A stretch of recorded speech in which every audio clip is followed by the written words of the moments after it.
야구 얘기도 하고 뭐 이렇게 좀 부담 없이 하는 시간이긴 한데 오늘은 좀 중요한 얘기를 많이 하게 될 것 같아요. 이게 회사의 어떤 방향이라든지 이런 거 먼저 이제 좀 이런 얘기를 좀 해야 될 것 같은데 제가 이제 2006년에 팀장님하고 같이 그때 팀장님 창업하는 우리가 창업하고 4년 동안 사업을 열심히 했잖아요. 정말 열심히 했죠. 그때는 사무실에 침대가 있었습니다. 집에 안 갔습니다. 아시겠죠? 저 같은 경우는 밤에 꿈꾸다가 사업하고 관련된 아이디어가 있으면 잠깐 깨서 메모해야 되니까 침대 옆에 뭐 이런 거 하나. 그러니까 뭐 더 열심히 할 수도 없었고. 근데 이제 좀 일하는 방식이 잘못된 거지. 결과가 좋지 않아. 사업하다가 결과가 안 좋으면 어떻게 되는지 알아요, 저는. 아주 잘 알아요. 제가 그때 기술감독을 6년을 가르쳤어요. 김생민의 영수증 보면 뭐 이렇게 쓰면 스투피드고 막 그러잖아. 다 맞아, 내 소비 패턴이. 그 6년 때문에 그런 거야, 6년 때문에. 기분 좋은 얘기는 아니지, 사실. 빚을 갚으려다 보니까 김생민이 말하는 스투피드에 해당되는 소비를 하지 못합니다. 그럴 돈이 없어. 아무튼 그래요. 그래서 지금 뭐 제가 이제 막 개념적인 얘기를 하는 게 아니라 좀 실질적인 얘기인데 사업이라는 게 어려운 거예요. 그러니까 신사업, 뭐 신규 아이템 이런 건 무조건 어려워요. 우리 개발팀장이 나하고 LS전선에서 같이 일을 했어요. 그게 2006년, 7년 그런 적인데 우리가 그때 뭘 했냐면 LS전선이 LG전선이야 어쨌든 간에 대기업이잖아 대기업. 거기에서 무슨 통신 장비를 없던 걸 만든 거예요. 그러니까 이제 그게 대략 뭐 시스코라는 회사가 만든 걸 국산하자 뭐 이런 거예요. 뭐 기술적인 얘기하면 너무 길어지고 그게 더 싸다, 뭐 더 좋다 뭐 이런 주장을 하고 그때 인원이 다 차고 몇 명이야? 70명? 70명, 80명 됐고 그 대기업에서 이제 연구소에서 시작된 아이템이야 그게. 근데 그게 그 아이템 하나만 시작된 게 아니고 한 10개 아이템에 경쟁을 해서 그 중에 그게 그저 제일 낫다. 그래서 이제 연구소에서 그게 나온 거예요. 그래서 연구소에서 신사업을 하면 안 되기 때문에 신사업 조직을 만들어준 거야. 그래서 스피나웃 한 거지. 왜냐면 본사에서 하면 본사 영향을 받으니까 좀 소식껏 해봐라. 그래가지고 저 강남역 저기 허바오바 빌딩 있잖아요. 저기 이제 2개층 임대해서 하고 설해마을로 이사 가고 70명 넘게 한 3년 4년? 내가 거길 나온 이후에도 계속 됐으니까 사람 수도 70명이 넘지만 돈도 상당히 몇십억을 썼을 거예요. 훨씬 많이 썼을 거예요. 근데 실패했어요. 뭐냐면 대기업이 신사업을 해도 어렵다는 얘기야. 그러면 우리도 신사업을 하는데 우리가 어려우면 당연한 거 아니에요. 그러니까 어려운 건 잘못된 게 아닌데 그래서 저는 이제 무슨 생각을 하냐면 이제 만약에 이제 어떤 사람이 이제 새로운 아이디어를 가지고 새로운 사업을 벌려요. 네? 예를 들어서 근데 저기 옆에 있는 사람이 맞춰야 돼. 그게 될지 안 될지 맞춰야 돼. 그러면은 무조건 안 된다고 하는 게 맞아요. 왜냐면 안 되라는 게 항상 높으니까. 그리고 그 사람이 그거 어려울 것 같네라고 해놓고 한 3년 있다가 안 됐어. 그러니까 내 말이 맞잖아. 라고 한데 그게 무슨 의미가 있는지. 왜냐면 대기업이 해도 어려우기 신사인데. 그런데 내가 말하고 싶은 건 뭐냐면 우리가 어떤 아이디어가 있고 아이템이 있어요. 어떤 좋은 문제가 있고 시도를 해. 어려워. 안 돼. 그거는 문제가 아니고 그 과정에서 쌓이는 게 있으면 돼요. 설령 실패를 하더라도 그 과정에서 우리가 뭐 팀워크가 다져지든 기술이 쌓이든 영업망이 구축이 되든 우리만의 특화가 생기든 그쵸? 그러면 설령 그 건은 실패했어도 그 쌓인 걸 가지고 다음 시도를 할 수 있죠. 그리고 다음 시도할 때는 더 잘할 확률이 올라가는 거지. 그러니까 그게 더 중요하다는 거야. 그러니까 그 시도를 해서 되냐 안 되냐는 거는 장담 못 하는 거야. 그러니까 뭐 예를 들어서 시장 상황이 우리 상황, 우리 기대랑 다를 수도 있고 맞을 수도 있고 별 기대 안 했는데 시장 상황이 좋아서 거기서 돈 확 벌 수도 있고 또 실제로 보면은 삼성 같은 그룹조차도 연간 이제 사업 계획을 이렇게 세우는데 그 회사가 매출을 얻는 방법에 대해서 뭐 시장별로 물건별로 이렇게 하잖아요. 보통 한 20개 정도 나눠서 얘기하는데 얘네들이 연초에 주력 아이템 A, B, C에서 회사 매출의 반이 날 거라고 예상했는데 연말에 가보면 거기에서는 매출이 지지부진하고 생각지도 않았던 13번째에서 회사 매출 이런 거 많아요. 원래 그런 거예요.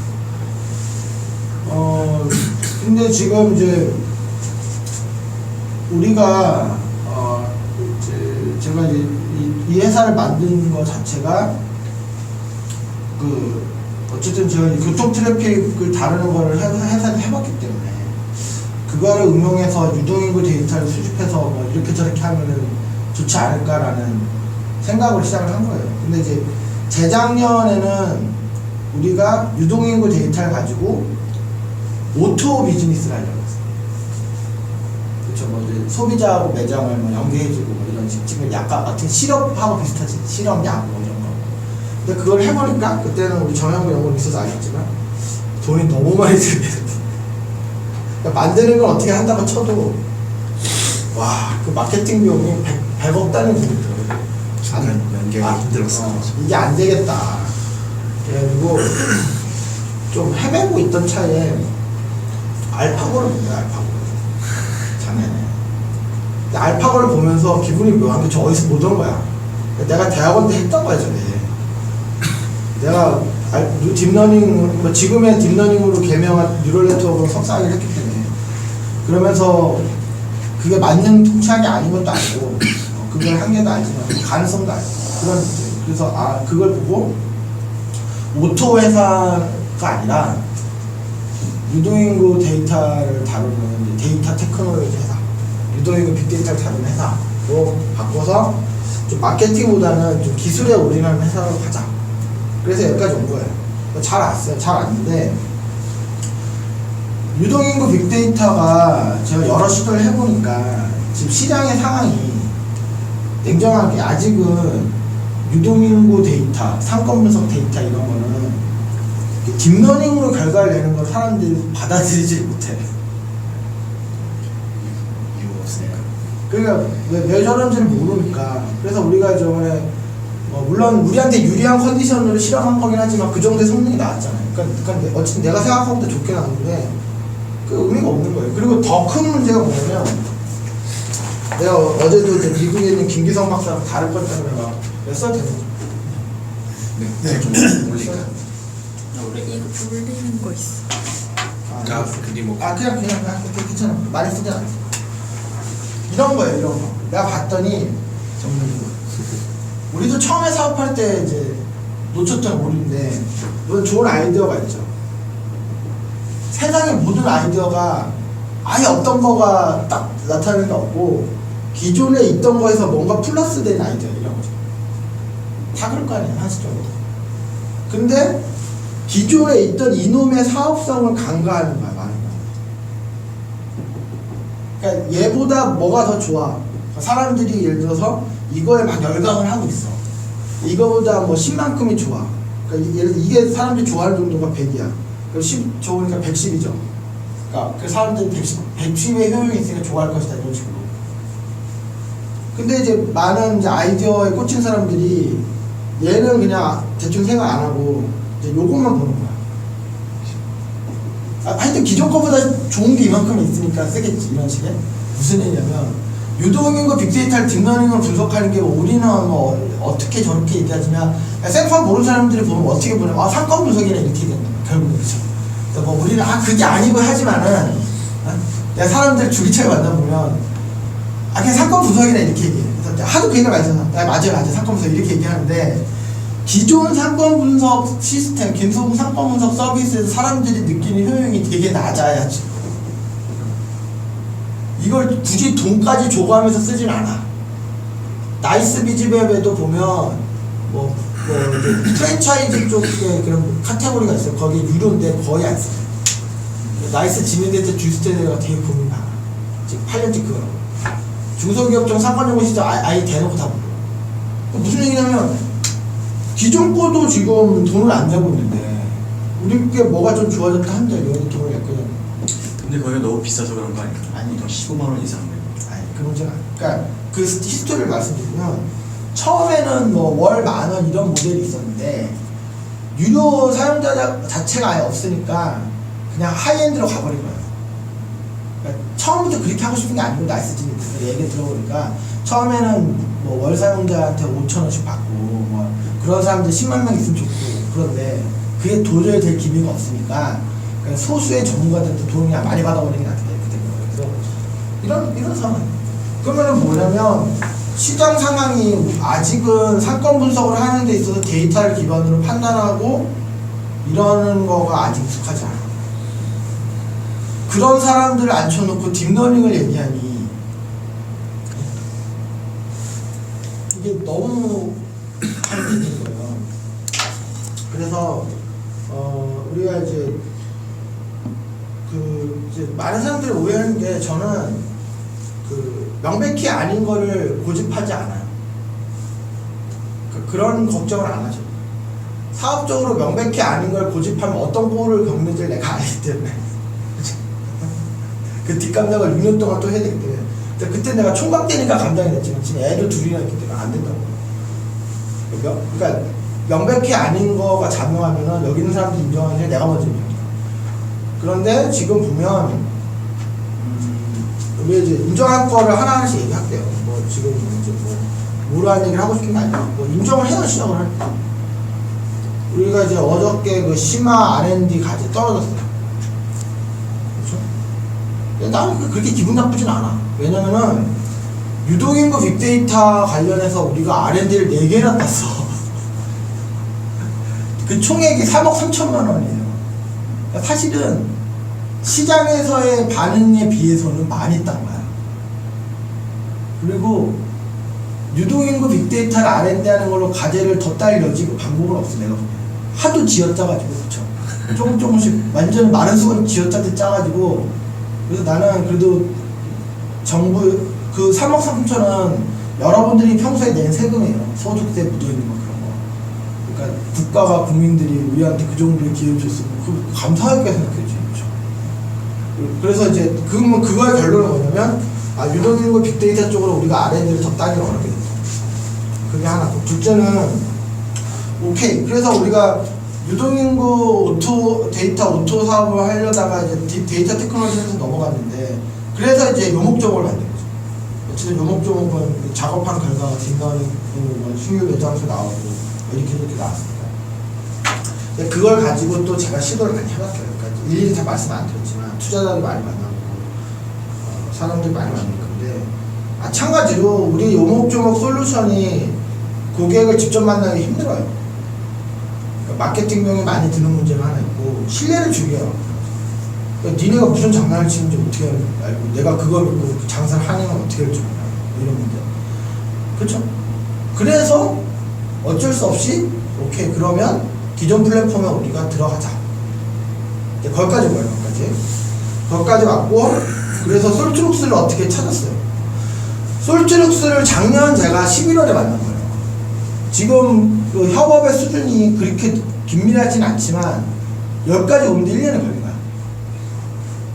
그러니까 왜 그러냐면 제휴라는 게 우리가 줄 게 있어야 받을 수 있는데 우리 회사는 줄 게 아직 없는 회사이기 때문에 제휴가 되게 힘든 포지션이에요 지금. 그러니까 솔트룩스 정도의 호응을 만들기 위해서 훨씬 많은 회사들한테 컨택을 한 거고 대부분 회사는 관심 없고 그냥 솔트룩스는 관심을 좀 가져주고 뭐 해서 이렇게 온 거예요. 그러니까 저것도 되게 어렵게 이렇게 온 거야. 그래서 우리가 어쨌든 데이터 믹시에는 연동할 수 있는 상황이 되는데 데이터 믹시가 아쉽게도 무료 플랫폼이 그러니까 거기에 연동한다고 해서 매출이 나지 않아. 근데 그 작업을 중요해. 그래야 우리가 기존 플랫폼을 부추기게 되면 어떻게 해야 되는지를 알 수가 있으니까. 근데 이제 진짜 승부는 뭐냐면 올해 연말까지 솔트룩스도 연동하고 지금 어쨌든 IITP 가져와 연말까지니까 그거 어쨌든 마무리 잘 하고 하면 우리 요목조목이 목표는 알파 수준. 근데 실제로는 알파 수준은 아니지. 실제는 파일럿 수준일 수 있지만 파일럿이나 알파 그 정도 수준이 나오면 내년 초에 그걸 들고 나이스 지니데이터한테 가서 또는 부동산 일사한테 가서 나이스 트리데이터라는 그 실무자는 제가 계속 만났기 때문에 그 사람이 뭐 요즘에 안 쳐다보고 막 그러니까. 그리고 이제 부동산 1사 사장님은 우리 조욱재 감사님하고도 아는 사이고, 우리 예전에 이제 6개월 동안 멘토링 했던 안창규 이사가 친구야. 그래서 만나는 건 어렵지 않은데 이제 만나서 이제 얘기를 해야 돼요. 그러니까 우리가 여기까지 기술 개발이 됐는데 니네 상용 플랫폼에 연결을 해달라, 또는 뭐 투자를 해달라, 또는 뭐 우리한테 일을 좀 더 주고 기술 개발 맡겨봐라, 라든지 외주를 맡겨봐라, 다 좋아요. 그런 상황인데 그때 반응을 모르겠어. 내년 초에 반응. 근데 걔들하고 쇼부를 보는 시기를 왜 자꾸 미루고 있냐면, 내가 여러 번의 시도를 해보니까 아이디어만 들고 가서는 아무 일도 안 벌어져. 그러니까 기획서만 들고 가서는 하나같이 그쪽에 한 얘기가 실체를 가지고 와. 실제로 네 생각대로 되는지를 좀 보여달라. 근데 그걸 완벽하게 만들려면 너무 돈이 많이 들어가니까 적당한 수준에 끄는 게 이제 올해 연말까지 정도의 작업이에요. 그게 완성은 아니에요. 그 정도. 그러면 그 정도 가지고 들고 가면 될 것 같고, 사실은 그때 들고 가야 되는 게 우리가 만든 용업종 앱도 있고 데이터 믹스에 연결한 상황, 사실은 특허를 들고 가야 돼. 여기서 약간 계획이 틀어진 게, 특히 세 번째 특허가 등록이 됐어야 되는데 이번에 거절 의견이었죠. 그래서 지금 대응을 다시 했으니까 좀 나오는 걸리죠. 어쨌든 준비되는 대로 들고 가는 거예요. 그런데 그쪽에서 생각 이상으로 반응이 좋으면 글로 쭉 가면 되고, 아닐 경우에는 이제 좀 어렵죠. 근데 이제 우리 회사의 운명을 거기에 판단에 맡길 수는 없는 거예요. 그래서 플랜 B를 올해 초부터 준비하는 게 이거예요. 플랜 B를. 근데 플랜 B를 준비할 때 내가 무슨 생각을 했냐면, 우리가 이제 코르소프트 할 때 플랜 B를 준비했었죠. 그게 족발 프랜차이즈였어. 그렇게는 안 되겠다는 생각을 한 거야. 무슨 뜻이냐면은, 그때 IT 사업을 하다가 이게 한계에 봉착하니까 이제 플랜 B가 필요한데, 그때 개발팀장의 어머님이 이제 부산의 양산에서 족발집을 되게 잘하셨어요. 그래가지고 그 어머니를 설득해서 어머니를 서울로 모시고 와서 족발 프랜차이즈를 하면 돈이 되겠다, 이런 생각을 했는데, 그 무슨 얘기냐면은 그간에 했던 IT 관련된 작업하고 족발하고 아무 상관없잖아. 무슨 뜻인지 아시죠? 그래서 내가 이번에는 플랜 B를 준비할 때는 그와 같은 시행착오를 겪고 싶지 않아서 우리가 지금까지 했던 작업이 상당 부분 그대로 유지되거나 활용될 수 있는 분야를 찾는 거가 거예요. 이 분야는 우리가 유동인구 빅데이터를 가지고 하려고 했던 거와 사실상 거의 똑같아요. 기술적인 관점에서 보면. 그래서 우리가 그간에 했던 작업이 무용지물이 안 되고, 어떤 면에서는 그 작업이 이걸 하는데 더 도움이 될 수도 있다, 라는 그런 부분. 근데 이거에 대해 얘기를 하기 전에 좀 이거 말씀드리고 싶은데, 하여튼 뭐 이런 식이다 보니까 이제 많은 경우에 제가 어떤 대안을 자꾸 맞닥뜨리게 되냐면, 이제 어떤 걸 한번 해보자 라고 딱 했을 때, 그거 어렵겠다고, 뭐 힘들 것 같다고. 근데 사실 그게 어려운지 내가 더 잘 알아요, 사실. 근데 이제 그렇게 얘기해 주는 게 고마운 경우가 있어. 어떤 경우냐면, 우리가 선택할 수 있는 대안이 예를 들어서 A안, B안, C안이 있어요. 이렇게 세 개. 우리가 선택할 수 있는 대안을 머리를 싸내고 찾아보니까 이게 다야. 근데 여기 계시는 분들이 이게 제일 어렵고, 얘는 거의 불가능에 가깝고, 이게 그래도 제일 가능성이 있다. 이 셋 중에 이게가 제일 어렵다, 이렇게 얘기해 주는 건 도움이 상당히 돼요. 그럼 이거 하면 되니까. 근데 무슨 경우냐면, 우리가 대안을 넓혀보려고 노력했음에도 불구하고 현재로서는 대안이 이것밖에 없어요. 그 시점에서 이거 어렵겠네, 이렇게 얘기를 해버리면, 그러니까 어렵겠네를 얘기하면 그걸 끝나지 않고 보통 일을 대충 하게 돼요. 왜? 어려울 테니까. 그러면 도움이 안 돼요. 그러니까 어려울 것 같다라는 부정적인 얘기를 하지 말아달라는 게 아니라, 대안을. 그러니까 예를 들어서 지금 우리는 예를 들어서 아주 생산적인 얘기가 나와. 지금 우리는 대안이 이것밖에 없는 줄 알았어. 근데 이게 너무 어려워. 근데 좋은 대안이 하나 있는 거야. 땡큐지. 이거 하면 되잖아. 고집 안 한다고 그랬잖아. 고집하다가 한번 뒤인 사람이기 때문에. 그쵸? 우리 눈앞에 있는 대안 중에 이게 제일 어려워. 이게 제일 수월해. 좋아. 그런 거 좋더라. 근데 아무리 생각해도 대안이 이것밖에 없어. 시간적으로나 기한적으로나 일단 이걸 해야 되는 상황인데 이게 어렵다고 해버리면 어떻게 하는 거야? 지금 이 자리 없으니까 얘기하지 마. 하여튼 내가 그것 때문에 좀 강분한 일이 있으니까 아시잖아요. 그 얘기를 하지 맙시다. 그러니까 그 일을 그 주 안에 해야 되는 상황인데 그게 자기 판단이 어려워서 대충 해가지고 나한테 주는 케이스. 그렇게 되면은 그래 놓고는 뒤에 가서 거봐야 어렵잖아 이렇게 얘기하는. 그럼 그 사람 말이 맞으면 뭐 할 거야? 그러니까 이게 될지 안 될지 맞추는 게임이 아니잖아요. 우리는 되는 방법을 찾아서 되게 만들어야지. 그러니까 그때는 그만하고 그래서 어쨌든 자, 이 분야는 사실은 난 생각이 없었어요. 나는.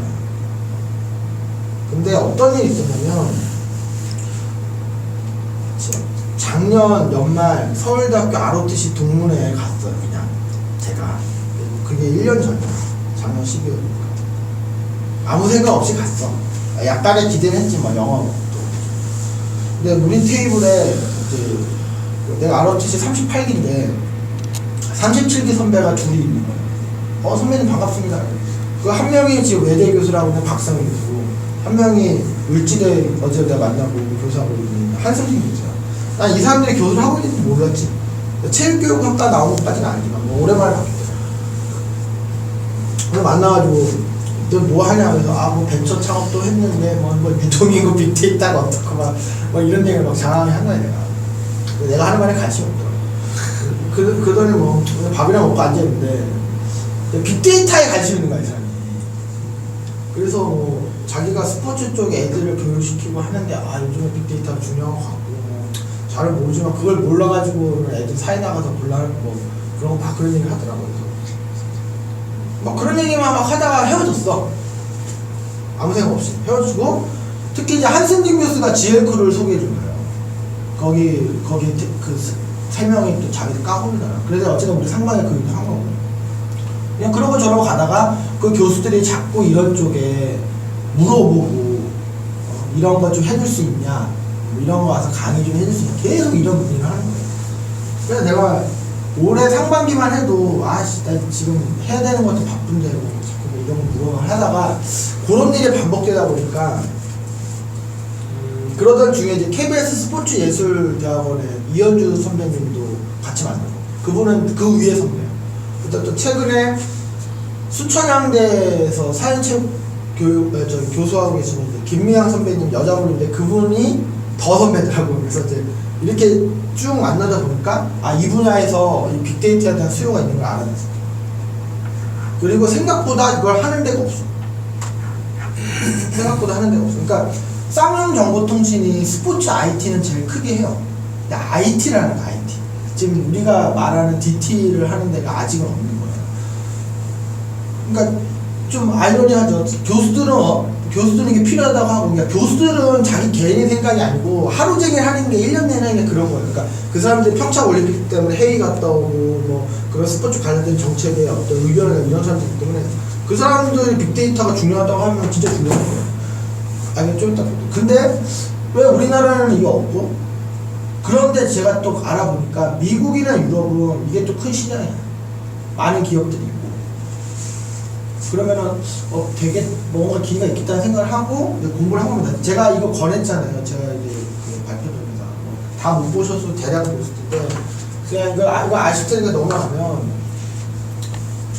사실 이 부분이 저희가 좀 주안점을 둬야 될 부분인데 제가 이제 말로 좀 떠들었지만 스포츠 빅데이터가 단순히 스포츠에만 해당하는 얘기가 아니고 빅데이터가 현실 세계에 적용되는 여러 철학과 기법과 방법론이 있는데 스포츠 세계에서 가장 앞선 시도가 벌어지고 있어요. 스포츠 분야의 장점이 기준이 명확하다는 거, 그리고 검증주의가 매우 빠르다는 거. 그래서 알파고도 내가 말한 것처럼 원래는 바둑에 쓰려고 만든 게 아니고, 근데 금융 쪽에서 하도 헤매다가 이제 바둑으로 돌리고 검증돼 다시 내려왔거든. 그러니까 우리가 스포츠 분야에서 빅데이터 관련해서 여러 시도를 하면은 그게 스포츠 분야에서도 쓰이지만 그 우리의 방법론이 얼마든지 금융이라든지 다른데 응용될 수 있다는 그런, 그러니까 빅데이터 인공지능의 테스트베드로서 스포츠 분야만한 게 없다는 거예요. 그리고 이 분야는 어떤 게 있냐면은 우리가 그런 시도를 해서 원하는 결과가 안 나와도 좀 자유로워. 예를 들어서 금융 쪽에다 그런 시도를 했는데 결과가 안 좋으면 손실이잖아요. 교육 쪽에 그런 시도를 했는데 결과가 오히려 더 안 좋으면 애들 망치는 거잖아. 의료 쪽에 그런 시도를 했는데 환자가 더 죽어나. 근데 스포츠는 그런 시도를 해서 결과 안 좋으면 팀이 지는 거야. 욕은 먹겠지만 그냥 그 정도예요. 그러니까 좀 부담이 좀 덜하다는 거예요. 그래서 이제 우리가 관심을 가져보고 쭉 가면 뭐 빅데이터 어쩌고저쩌고 이런 걸 아시죠? 이거 내가 하도 많이 떠들지 않았죠. 근데 자 여기 뭐 우리가 이제 이건데 그럼 우리가 잘할 수 있는 기회가 도대체 뭐냐? 많은 사람들이 그런 얘기를 해요. 그러면 이제 LG CNS나 삼성 SDS나 IBM이 더 잘할 수 있지 않겠냐? 그게 뭐냐면 DT를 하려면 이 그림부터 이렇게 생각합니다. DT를 하려면 그 조직 문화가 DT에 맞아야 돼요. DT에 맞아야 돼요. 사실 이거는 나도 좀 반성이 되는 부분인데 우리 회사를 DT에 맞는 조직 문화로 내가 가져가고 있는지는 잘 모르겠어. 그래서 노력을 하는 거예요. 그래서 어쨌든 뭐 세미나도 좀 하려고 하고 우리가 보드게임 같은 것도 하려고 하는 그 의도는 뭐냐면, 그리고 우리가 화요일 회의 순서도 거꾸로 뒤집어 놓은 이유도 이게 자꾸 탑다운으로 가거든. 그러니까 윗사람이 다 떠들고 밑에서 받아 적고 전달사람 전하고 이런 식의. 근데 가능하면 좀 이렇게 의견도 좀 골고루 내고 하려고 이제 세미나도 돌아가면서 하고, 못 느끼시겠지만 제가 이제 밥 먹으러 갈 때도 가능하면 가운데 안 앉아요. 가능하면 내가 구석에 앉고 그냥 난 입 다물고 있으려고 그런 노력을 하고. 그러니까 무슨 얘기냐면 LG CNS나 삼성 SDS는 이거를 잘하는 조직 문화에 맞춰져 있어요. 그러니까 그 문화는 설득의 문화고 합의의 문화예요. 그러니까 어떤 아이디어가 있으면 밑에 사람 팀장을 설득하고 결제를 받아요. 그리고 관련된 팀들의 합의를 받고 임원이 의사결정해주는 그런 조직 문화를 가지고 있기 때문에 이런 시도에 잘 안 맞아요. 근데 우리는 뭐 인원도 몇 명 되지를 않기 때문에 그러니까 뭐 여기에 맞춰져 있고 말고 할 것도 없어요. 우리는. 그러니까 우리 같은 작은 회사가 이런 시도를 하는데 장점이 있을 수 있다는 게 좀 생각이 들고, 그 다음에 이제 그냥 다 넘어갑니다. 다시 요 부분이요. 우리가 이제 스포츠 빅데이터라고 하면 우리가 할 수 있는 게 결국 이 두 가지 중에 하나예요. 두 가지 중에. 조금 이따 요 관련해서 우리가 할 수 있는 일이 지금 하나 생겼는데, 그러니까 우리가 경기 내에서 어떻게 해야 팀이 이기느냐, 예를 들어서 어떤 선수가 더 좋은 선수냐, 승부도 예측한다든지 이런 것들, 이런 약간 미시적인, 그러니까 여기는 데이터 소스가 카메라 영상, 동영상, 그 다음에 그런 경우는 쉽지 않지만 선수들 몸에 센서를 달아서 IoT 엠템처럼 그런 센서 값을 받아온다든지, 주로 동영상이 될 거예요. 그러니까 경기에 대한 상황, 아니면 그때 카메라가 찍는 어떤 가족 값들, 그런 걸 끌어다가 이제 하는 거고, 이쪽은 이제 어떤 특징이 있냐면 경쟁팀이 하는 걸 안 써야 돼. 그러니까 독창적인 시도를 해야 돼요. 그렇죠? 그리고 이제 반면에 이쪽은 우리가 e스포츠 연구하면서 했잖아요. 그런 일이 이거예요. 그런 일. 이거는 너무 기발한 방법을 쓰는 것보다 남들 다 쓰는 좀 제너럴한 거 써주는 게 좋을 수도 있고, 이거의 소스 원천은 SNS 또는 웹이고, 이런 차이가 있습니다. 근데 우리가 보면 벌써 우리가 실적이 있어. 벌써 이거 해봤잖아. e스포츠 연구하면서 했잖아. 그거를 더 고도하면 되는 거예요. 그리고 우리가 판타지 베이스를 만들었잖아. 판타지 베이스볼하고 이거하고 항공이에요. 엄밀하게는 이거의 결과를 판타지 베이스볼에서 이용하는 거지. 우리가 이제 그 부분은 안 했지만은 판타지 베이스볼을 하면서 이 세 개의 어떤 발을 다는 거예요. 이 두 가지. 근데 요거에 대해서 내가 요거 바로 말씀드릴 거고, 쭉 가시면 스포츠 빅데이터에서 이제 요거 잘 넘어가자. 요 페이지만 스포츠 빅데이터에서 빅데이터를 활용하는 단계가 1, 2, 3인데 요지는 뭐냐면 우리는 이걸 하자. 이거 할 회사는 많고 그러니까 근데 고객의 요구 때문에 하다 보면 우리도 이걸 하게 되는 경우가 있겠지만 우리가 지금 유동인구 빅데이터가 이거 했잖아요. 어쨌든 간에 입점 개수를 계산해서 모바일 앱으로 뿌리는 걸 해봤잖아. 그 플롯이 딱 이 플롯이야. 그 플롯이. 그리고 그 이미지를 빅데이터, 딥러닝의 대상으로 삼는 건 많은 기업들이 하지만 유동인구 데이터라고 하는 남들이 대상으로 삼지 않는 걸 우리가 어떤 딥러닝의 대상으로 삼기 위해서 많은 고민을 했잖아요. 그 뭐 완성된 건 아니지만 마찬가지로 이 스포츠 분야에서 이걸 하려면 스포츠 데이터를 딥러닝으로 대상으로 삼으려면 또 창의적인 접근이 필요해요. 그게 방법이 나와 있지 않고 근데 그게 우리가 했던 그런 식의 일인 거야. 그쵸? 그래서 좀 이제 말이 길어졌는데 일단은 지금 연말까지는 원래 계획대로 일을 하시면 되고 내년 초에는 우리가 나이스 지니데이터 부동산 회사를 만나서 일단 협상을 할 거예요. 그거 당연히 할 거야. 당연히 할 건데 우리가 이제 뭐 확률적으로는 어떤 반응일지는 예상은 좀 되긴 해. 예상이 되긴 해. 근데 만약에 반응이 안 좋아도 우리가 유동인구 빅데이터를 다루는 거는 중단하지 않고 계속 갈 거예요. 다만 롱텀, 매우 롱텀, 아주 길게. 그러면서 우리가 이제 비중을 이런 쪽에 많이 높일 거고 오퍼를 받았어요 제가. 오퍼를 받았는데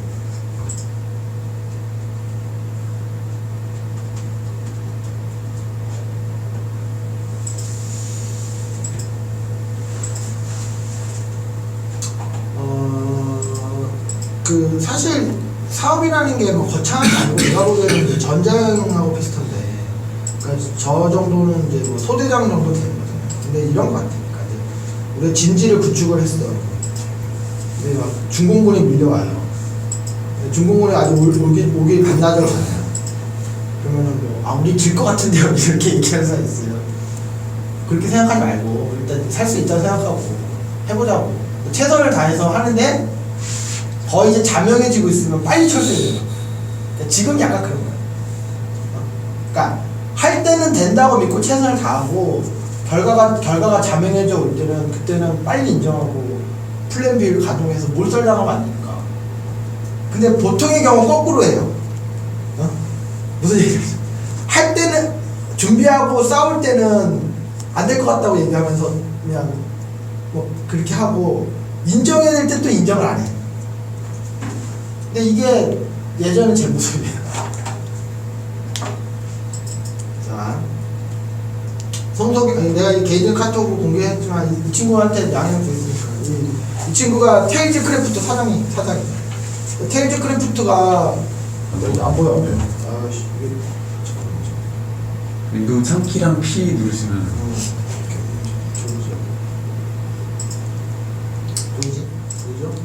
이 친구가 이제 테일즈 크래프트 이사죠. 그 지분은 17%가 아니고 테일즈 크래프트는 투자를 40억 받았고 이번에 15억 더 받아서 55억 실탄으로 한 거고 지금 이제 한국에서 서비스 어느 정도 했고 이게 이제 중국 진출하려고 중국화 작업 들어갔고 동남아 쪽에 나가려고 본인은 회사 이제 엑시트 매각하면 지분 털고 나오려고 근데 이 친구가 테일즈 크래프트 그걸 5년 했어 5년 전부터 준비해서 시장에 나가고 근데 얘는 이제 다음 사업을 준비하는 입장인데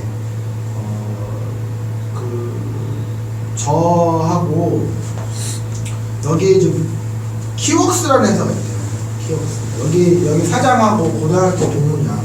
고등학교 대학교 동문인데 키웍스가 이제 매출이 한 100억 정도 되고 얘네가 어떤 기술이 있냐면 카메라로 동체를 인식해서 여러 값을 추출하는 거야. 그래서 얘네 솔루션이 골프존에 들어가요. 그래서 이제 골프공을 카메라로 찍어서 그 골프공에나 골프 안 치고 구멍에 골프공 있잖아요. 공기정 줄이려고 그런 거 만드는데 그 많은 점 중에 하나를 딱 찍어서 개를 추적해서 공의 물리적인 특성을 뽑아내는 솔루션을 가지고 있어요. 그러면 그걸 가지고 그 사람이 친 골프공이 얼마나 멀리 날아갈지, 뭐 훅이 될지 슬라이스가 될지 계산해서 실제 게임에서 반영해주는 그런 솔루션을 가지고 있고, 이제 골프 쪽에 많이 되어 있는데 이 사람의 카메라가 여기 이제 소장의 딥러닝도 잘 알려져 있고 그러니까 잠깐만, 그러니까 이 사람의 카메라가 실제 야구장에도 있대요 지금. 잠실 야구장 막 그래서 이제 얘기를 나하고 어떻게 하고 있냐면 실제 데이터는 이쪽에서 가져오고, 그러니까 얘네 카메라를 이용해서 가져온 거를 얘네 기술로 수치화하고, 수치화한 거를 우리가 딥러닝을 해서 뭐 그 선수의 안타 칠 확률을 예측한다든지, 뭐 그 팀의 예상 득점을 예측한다든지, 뭐 승패를 예측한다든지 하는 좀 이쪽 사이드의 일을 우리가 하는 거죠. 그리고 요 작업은 우리가 또 우연찮게 최근에 같은 영상인식 쪽에 작업을 하고 있죠.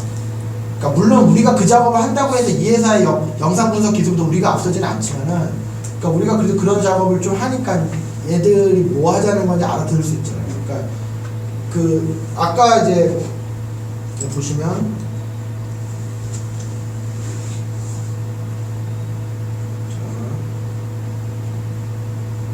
자, 그러니까 스포츠, 그러니까 어쨌든 이쪽의 시장이 더 크긴 해요. 그러니까 무슨 얘기냐면 이거의 결과는 덕담이야. 해봤잖아. e스포츠 여권 분석해보니까 뭐 그냥 좋은 얘기하고 끝나잖아. 근데 이거는 누가 이기니 지니, 어떤 순간 좋은 소리 나쁘니, 약간 좀 그런 구체적인 게 나오는 거고, 그러니까 우리가 이것도 하겠지만 좀 이쪽을 할 수 있으면 우리가 시장성이 더 큰 거죠. 근데 아까도 말했지만 이쪽의 소스 원천은 결국은 IoT, M2M 쪽에 센서일 수도 있고 결국 영상이고 이미지란 말이에요. 결국에는 스포츠 경기와 관련돼, 선수들의 야구 훈련과 관련돼. 근데 우리가 그 기술은 없단 말이에요. 그런데 다행히 키웍스 같은 회사가 그 그런 식의 기술이 있고, 이 회사가 우리한테 관심을 갖는 이유는 내가 계속 요즘에 이런 활동을 해놨거든. 어저께도 을지대학교 가서 MOU 받은 거야. 우리 회사가 을지대학교 MOU였어. 내가 외대 교수기도 하고, 뭐 알잖아요. 뭐 순천향교육대에서 무슨 자문해서 내가 그때 한 2시간 커피숍 떠드는 알고도 그게 자문해준 것도 많아. 뭐 그런 식으로. 그러니까 이런 회사들이, 우리 회사가 이제 이런 걸 계속 해왔으니까 좀 기대치가 있는 거야. 그리고 내가 그쪽에다가도 내가 석사 때 뉴럴 네트워크를 행동학자를 해봤고, 우리가 유동인구 빅데이터 가지고 딥러닝 하는 작업하면서 애도 많이 먹어봤고, 그러니까 이제 이렇게 된 거죠. 그러니까 이 작업은 뭐냐면 우리가 야구 데이터가 활용할 수 있는 데이터가 되게 많아요. 영상 데이터도 있고 기록원들 기록해준 데이터도 있고 뭐 여러 가지가 있는데, 그거를 우리는 가져와서, 그러니까 우리가 스포츠 투어에 있는 데이터 가져온 거죠. 가져와서 우리가 딥러닝으로 결과를 내서 이걸 사용자들이 잘 이용할 수 있도록 모바일 앱으로 결과를 주는, 하던 일이잖아요. 하던 일인데, 예를 들면 이런 거예요. 그러니까 이런 작업을 해서 뭐 승부를 예측하거나 팀마다의 예상 득점을 알려주거나 하죠. 근데 딱 드는 생각이 또 뭐예요? 스포츠 투어. 우리가 그걸 하면 안 되죠. 사행성이 걸립니다. 그러니까 우리는 그런 정보를 제공하는 수준까지만 하는 거야. 그러면 우리한테 정보 이용료를 주고 뭐 아니면 다른 수단으로 대가를 지불하고 그런 정보를 가져가는 사람이 자기가 야구 경기를 볼 때 우리 걸 보면서 재밌게 하든 참고를 하든 우리 정보를 가지고 판타지 베이스볼에 써먹든 토토에 써먹든 뭐 사설 토토에 써먹든 하는 거는 그쪽 사정이야. 그렇죠. 만약에 이 서비스가 되게 엄청 잘 맞았다. 유명해졌어요. 그러면은 너도 나도 이걸 다 써요. 그렇지. 근데 우리는 부자가 되겠지만 그 토토 게임 자체가 성립이 안 되잖아요. 배당이 줄어드니까. 그렇지. 그래서 1000명까지 아니면은 뭐 10,000명까지 이 정도만 받고 더 이상 안 받는. 뭐 그런 것도 있지. 그러면 배당을 이제 그걸 할 수가 있잖아요. 보존을 할 수가 있잖아요. 어떤 일정 수준. 그러니까 이게 사실 이제 그 얘기까지 가면 너무 깊거든. 지금 우리가 이제 특히 유럽은 배 365 같은 사이트가 되게 큰 시장이야. 걔들이 배당을 계산할 때 막연하게 계산하는 게 아니고 사실은 나름의 이제 어떤 통계적인 어떤 그런 거에서 배당이 나고. 근데 기존 방식하고 우리 방식의 차이는 우리는 이제 딥러닝으로 해보겠다는 거고, 걔네는 이제 기존의 어떤 레그레션으로 이렇게 한 거죠. 그 팀의 어떤 데이터를 기반으로. 근데 이제 사실 개발팀이 말한 것처럼 우리가 이 작업이 상당히 성공적으로 나온다면 그 베팅 사이트의 배당률을 최적화해버리면 돈을 그쪽에서 버는 게 이제 명예 수렴하는 게 되는 거죠. 그래서 그러니까 그 게임을 사람들이 할 의미가 없어진다. 뭐 그렇게 그러니까 다 맞추게 돼. 우리 서비스를. 그렇지, 그렇게 되겠죠. 그러면은 이제 배당률이 여기에 맞춰서 재조정되는 거죠. 그러니까 이 결과에 벗어나는 케이스일 때 배당을 많이 받으시고. 근데 이 모델이 이미 있어요 지금. 미국의 미식축구 같은 경우에 내가 업체를 까먹었는데 이렇게 하는 회사가 지금 있어요. 그래서 모든 미식축구 팬들이 경기 전에 이걸 봐요. 그러니까 어떤 선수가 몇 년 나갈지 이런 거까지 다 계산해 놔. 그래서 중계방송 채널도 그걸 보여주는데 되게 많이 맞아. 그래서 말한 것처럼 이제 그 생태계를 그런 식으로 어떻게든 영향을 주지. 근데 사실 그때 아까 어제도 팀장님 말씀드렸지만 우리가 이런 작업을 통해서 지금 그 사실 스포츠 토토는 그래도 정부의 어떤 그 안에 있는 공식적인 어떤 그런 채널이잖아. 그렇죠? 근데 문제가 되는 건 사설이 문제예요. 사설은 금액도 크고 여러 문제가 있단 말이에요. 그래서 우리가 이런 걸 통해서 그걸 양성화하는 데 기여할 수도 있고, 그러니까 사람들이 이해하면은 공식 채널에서 너무 많은 돈 걸지 말고 $10,000, $20,000 이런 정도가 재미로. 그러니까 왜냐면 시나리오가 이렇게 되는 거예요. 사람들이 한일전 하는데 뭐 한국 이긴다 그래가지고 막 사설 토토에다가 2,000,000원을 올인하려고 했는데 이걸 봤더니 한국 짓는 거잖아. 아니면 승률이 어느 정도 나오고 하면 그런 똘짓을 못 하는 거지. 그러면 이제 그냥 스포츠 토토는 그 배팅이 200,000원이가 제한이 있으니까 그냥 거기에서 뭐 이렇게 가는. 그러니까 좀 사람들의 극단적인 판단을 막는 효과도 있고, 그러니까 우리가 명분상으로는 뭐 그런 얘기를 할 수 있는데 그건 좀 다른 얘기고. 그래서 또 희한하게 보면 저는 이제 무슨 생각을 하냐면 내가 누구한테 물어보지도 않았는데 3명 이상의 사람이 같은 얘기를 한다면 그건 맞다. 무슨 소리냐면 내가 오늘 출근했는데 나 표정 어떠냐고 물어보지 않았는데 여기 있는 사람들이 왜 이렇게 피곤해 보이시냐고 하면 내가 피곤해 맞는 거죠. 맞죠? 어제 사이에 개발팀장이나 용팀장님이랑 홍석영 씨랑 셋이 동시에 니네 기술로 야구 경기를 예측하는 이런 걸 만들면 돈이 되겠다는 얘기를 동시에 했어요, 셋이. 그래서 나는 그게 맞다고 봐. 그걸 하자는 거야. 그리고 그걸 잘할 수 있어. 왜냐면 난 야구팀을 5개나 운영하고 있기 때문에 스포츠에 대해서 상위 0.1%의 관심과 시도를 한 사람이야. 그러니까 내가 선수는 아니었지만 이 필드에 대해서 잘 알고 있고 내가 이런 걸 하고 있기 때문에 권위도 있어. 근데 이게 또 중요한 문제야. 내가 유동인구 빅데이터 가지고 애를 먹는 이유가 사람들이 내가 무슨 주장을 하는데 설득이 되신다고 치면 논리적인 이유로 설득되는 거는 내가 보기에 사회생활 해보니까 5%도 안 돼. 저 사람이 좋던지 뭐 거리가 있던지 느낌이 좋던지 뭐 이런 거예요. 근데 유동인구 빅데이터 분야에서는 내가 권위가 별로 없기 때문에 논리에만 의존하니까 설득이 안 되는 거야. 근데 이 분야는 내가 이러고 다니고 뭐 이런 것도 받아오고 하니까 뭐 외대 교수고 뭐 이러니까 들어줘. 그렇대. 그리고 내가 또 스포츠에 대해서 뭐 다 알아. 나는 역도 동호회도 해본 사람이야. 역도 동호회도 6개월 한 사람이야. 크리켓 룰도 아는 사람이야. 여기 우리나라 크리켓 룰 아는 사람이야. 나 크리켓 9시간짜리 경기도 직접 그 9시간 동안 보고 온 사람이야. 그러니까 뭐 이번에 뭐 아이스하키 결승전도 일산 가서 보고 온 사람이고 하여튼 꼭 야구 아니더라고. 잘할 수 있는 기반이 있다. 내가 좀 얘기 결론이 미안한 거 하여튼 이런 거 하고 중요한 얘기가 얘기 길었는데 어떻게 의견을 좀 듣고 싶어요. 이런 상황이 어떻게 생각하세요? 팀장님 좀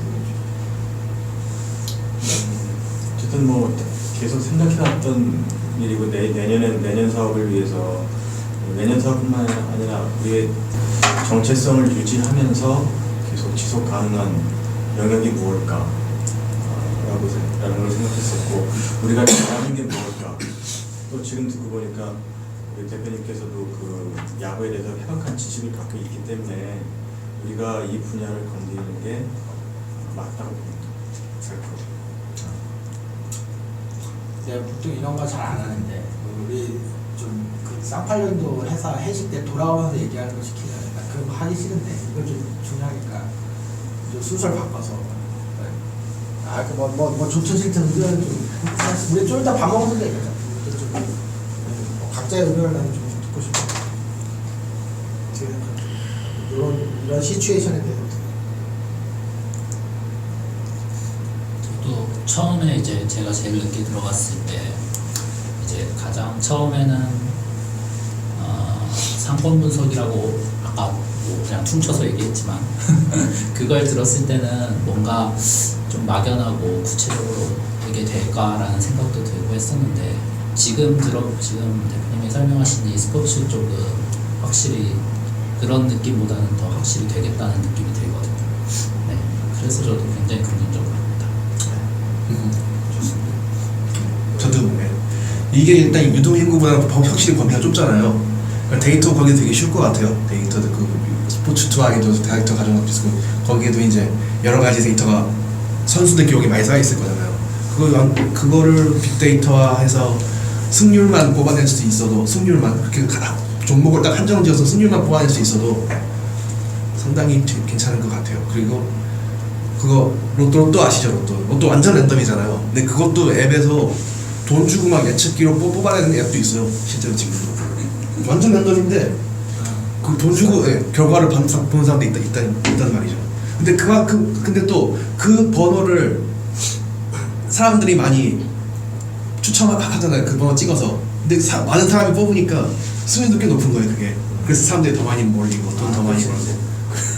그렇지. 그 번호를 선택하지 말니까 그 번호 중에 나오는 게 높아져요. 네. 그러니까 그 앱이 완전 랜덤인데, 그러니까 어떤 사람은 여기 가르쳐주고, 어떤 사람은 여기 범위 가르쳐주고, 어떤 사람은 여기 범위 가르쳐주고. 그러니까 당첨자가 나올 수밖에 없어요. 그런 것도 돈이 벌리는데 이거 같은 잘만 되면은 높은 확률로 될 것 같긴 하거든요. 근데 문제는 이거를 근데 지금 딱 생각하는 게 지금 거의 대부분 다 사행성이잖아요. 일반인이 생각하기에는 스포츠 결과라는 게 이걸 근데 저희가 회사가 돈이 없는데 정부가 뭐 이런 걸 따낼 수 있을까? 그게 좀 문제인 것 같아요. 그러니까 이거는 정부가 지금 의존할 상관없고 키웍스 회사 사장이 돈이 많아요. 그러니까 이 사람이 돈을 투자를 받아요. 그래서 그 돈으로 그걸 하고 중요한 얘기를 했는데 우리의 작업이 판타지 베이스볼에 쓰기를 우리는 바라고 한다고 보면 돼요. 그러니까 우리가 이런 결과를 낸 거를 우리가 판타지 베이스 만들었잖아요, 실제로. 근데 사실 미국 애들은 그렇게 해요. 이런 작업을 판타지 베이스볼 선수들 픽업하는 데 쓴다든지 아니면 내가 미식축구 경기장에 가기 전에 아버지 아들 이런 걸 보고 서로 토의하면서 가서 응원한다든지 그러니까 우리가 좀 그런 쪽으로 그러니까 이거의 결과를 사설 토토에서 이용하는 거를 염두에 두고 진행하면은 그거는 우리가 법적인 책임을 면할지 모르겠지만 일하는 우리 스스로도 그렇게 육하는 게 아니게 되는 거고 그러니까 우리는 이런 정부가 스포츠를 정말 제대로 즐기는 쪽으로 얼마든지 사실 활용될 수 있는 거기 때문에 중계방송에서 이런 걸 활용한다. 그거는 근데 좀 우리가 좀 이렇게 좀 막 무턱대고 하면 안 되고 좀 신경 써서 그렇게 안 좋은 쪽으로 흐르지 않도록 신경 써요. 네. 저는 원래 저도 그 다수의 의견에 따르는 편이어서 다수가 맞다고 하면 그게 옳은 거라고 생각해요. 보통. 그래서 플랜 B를 설정해놓고 하는 게 좋다는 생각이죠. 또 이따 밥 먹어서 얘기하면 돼. 지금 제가 핸디 나와서 이제 1년 좀 넘었는데 처음에 그 대표님이 같이 일하자고 하셨을 때 유동인구 빅데이터를 이용해서 이제 사업을 하려고 한다, 좀 도와줬으면 좋겠다. 근데 그때 제가 입사하기 전에 여러 가지 질문을 드렸을 거예요. 데이터는 어디서 가져오세요? 그리고 그때 데이터는 뭐 숫자 확보하면 되고, 거의 1년 동안 이제 싸울 준비나 뭐 이런 전투 준비 이런 건 많이 해놨어요. 근데 정작 보급이 안 되는 거예요. 데이터를 살 돈이 없었고. 그러니까 그런 상황에서, 그러니까 그게 없으면은 뭐 전투 경험이고 뭐 쌓일 리가 만무하잖아요. 실전을 해본 적이 없으니까. 네. 차라리 그러니까 앞으로도 니즈 데이터 플러스 사람 이동 경로 이거를 모으는 거는 꽤 힘들 거라고 생각해요. 근데 이제 저런 분야에서는 어느 정도 데이터가 있고, 그리고 만약 요목조목이 잘 돼서 이제 했을 때 이 결과만 사람들이 믿고 창업을 하냐, 그러기에는 굉장히 배팅 금액이 크잖아요. 그렇죠. 네, 전체적인데. 스포츠 같은 경우에는 이긴 거나 진 거나 뭐 게임이니까 정원. 그렇죠. 전 게임 그런 부분에 있어서 유리하죠. 네, 굉장히 유리한 것 같아요. 좋습니다. 일단 오늘 좀 이따 밥 먹어서 또 얘기를 하고요. 근데 이제 그럼 이렇게 하시죠. 그러면은 일단 첫째는 저는 유동인구 빅데이터를 딥러닝으로 분석한 결과 사람들이 진지하게 쓰는 시대는 분명히 온다고 봐요. 그리고 그거에 대한 확신은 2003년에 메뉴81.com이라는 배달의 민족과 똑같은 서비스를 만들 때 확신과 똑같고, 2004년에 포피라고 하는 모바일 블로그를 만들 때 확신과 똑같아요. 근데 문제는 뭐냐면 그때 확신한 그 상황이 오는데 배달의 민족은 언제부터 대중이 됐죠? 한 2011년? 13년? 10년이 걸렸고, 그리고 모바일 블로그는 기간이 문제가 아니라 미국의 그 페북 정도나 되는 대규모 자본이 있는 데서는 가능해요. 그러니까 이 유동인구 빅데이터를 가지고 뭐 이렇게 하는 것도 이렇게 된다고는 믿는데 얼마나 오래 걸릴지 모르겠고 그때까지 감당이 될지 모르겠어요. 그래서 이거는 특허 위주로 우리가 특허를 계속 투자를 해서 쌓아놓으면 그런 시기가 생각보다 빨리 올 수도 있고 좀 더 걸릴 수도 있죠. 분명히 올 거거든. 그거는 오면은 우리가 확보해놓은 특허와 또 선행 기술로 얼마든지 기회를 도모할 수 있고. 근데 스포츠 분야는 이제 여러 장점이 있는 게 이제 얘기를 들어볼 정리가 좀 생각이 되는 것도 있는데, 스포츠 관련된 데이터는 수집이 많이 되어 있어요. 지금. 그러니까 유동인구 데이터는 뭐 우리가 수집을 해야 되는 입장이잖아. 그리고 막 여기저기 있는 걸 조합을 잘 해야 되는 입장. 근데 이거는 뭐 매 경기마다 최소한 녹화 중계를 하고 있고, 점점 많은 카메라가 붙어서 찍고 있고, 기록이 되고 있고, 메이저리그 같은 경우는 뭐 스탯닷컴이나 이런 데 보면은 투수가 공 하나 던지면 그 공의 물리량을 다 재요. 지면과의 회전각이라든지 뭐 물리량 아니잖아요. 물리량이 있으니까. 그러니까 이게 뭐 어떤 충격량이라든지 모멘텀을 다 개고 그게 다 공개돼요. 우리는 데이터를 갖다 쓰면 돼. 그 문제는 피할 수 있어요. 그리고 우리는 이제 유동인구 데이터 가지고 했던 그 작업을 여기다 그대로 꽂으면 돼요. 그리고 영업적으로도 제가 외대 박성현 교수, 울지대 한승진 교수, KBS 스포츠예술대학원의 이현주 교수, 순천향대학교의 김면환 교수 이름 팔면은 영업이 돼요. 그 사람들도 그거, 그 사람들도 우리랑 같이 해서 뭐 과제를 따든 뭐 프로젝트를 하든, 이 사람들의 기대는 약간 그런 것 같아. 자기들 제자들 좀 뽑아가라고. 내가 아직 사람 뽑을 상황은 아니지만, 근데 듣고 보니까 뭐 우리 애가 잘 되면 내가 지금 강의하고 있는 외대 그 친구들이 이런 쪽에 공부가 좀 돼 있더라고.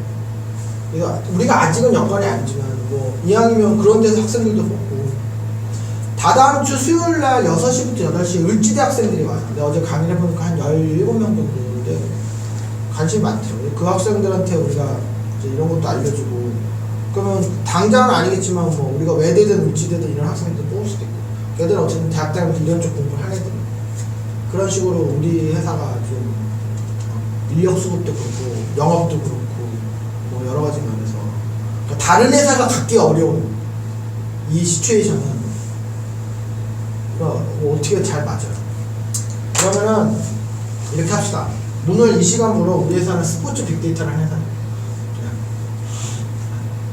어제 누가 너 뭐 하는 회사냐 물어보면 스포츠 빅데이터를 회사고 좀 더 자세히 물어보면 스포츠 빅데이터를 딥러닝으로 분석해서 뭐 야구 승패를 예측하거나 선수들의 퍼포먼스를 예측하거나 이런 걸 지금 하고 있다. 그냥 그렇게 얘기하세요. 나도 그렇게 얘기하고 잘 돼. 그런데 다만 이 연말까지 이 작업을 마무리를 일단 하는 가능한 수준에 해가지고 내년 초에 시도를 할 거예요. 제가 만날 거예요. 만나기로 얘기는 되어 있기 때문에 만나서 오퍼도 해보고 뭐 그거는 이제 반응에 따라서 우리가 초장기 프로젝트를 뺄지 뭐 좀 진행을 시킬지는 그때그때 상황에 보면 되고 오늘 시점으로 비중은 바뀐 거 이게 중요해요. 이제 이게 주고 그거는 이제 우리가 일단 그러니까 그렇잖아. 뭐 읽던 책이 아무리 어려워도 가능하면 끝까지 읽고 덮는 게 좋잖아요. 뭐 이해가 되든 안 되든 괜찮아요. 책을 읽다가 마는 거는 좋은 건 아니니까 우리가 연말까지는 일단 진행을 플랜대로 그리고 그걸 하면서 쌓은 기술이 이거 앞으로 이 일을 할 때 다 이어지는 거니까 그렇게 합시다. 방문하고 고맙습니다. 고맙습니다.